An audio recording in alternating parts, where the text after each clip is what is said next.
The Lord be with you. Good day, everyone. Today is Monday on our 5th week of Easter.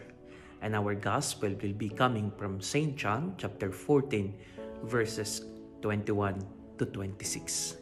Jesus Christ is reminding all of us that our connection to Him and to the Father is through our obedience to the commandments and to His words. If we will not be obeying and following the words that Jesus spoke and commanded, then we have no connection to Him and we have no connection to the Father who sent Him. My dear sisters and brothers, it is always a requirement that before we follow Jesus, that we should obey Him. Obedience is our key towards entering a deeper, personal, and closer relationship with the Lord. Obedience, it's all about having our will to be under the will of God. Every time we say, Lord, let your will be done. Lord, if you say so, I will do it.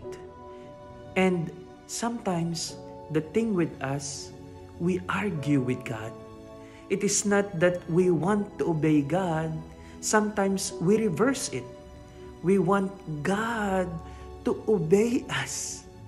We want God to listen to us. Isn't it when we pray, we want to dictate God? Whenever we pray, we want a God who will immediately give in to our desire. We haven't yet know and realize the will of God for us. We are already telling God, Lord, this is my will. Let us listen from the example given to us by our Blessed Mother, and even by Saint Joseph. When the angel appeared to them, they have their own plans. But in the end, they listened.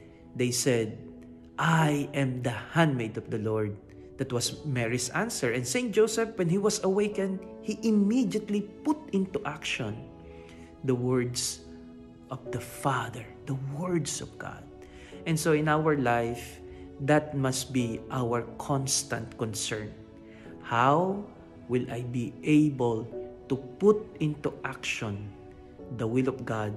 How will I be able to obediently fulfill the will of God in my life? So today, my dear sisters and brothers, let us always try our very best to be an obedient son and daughter to our God. For after all, we belong to Him, and that's the only way we can connect to our God. Let His will be done in our lives. God bless.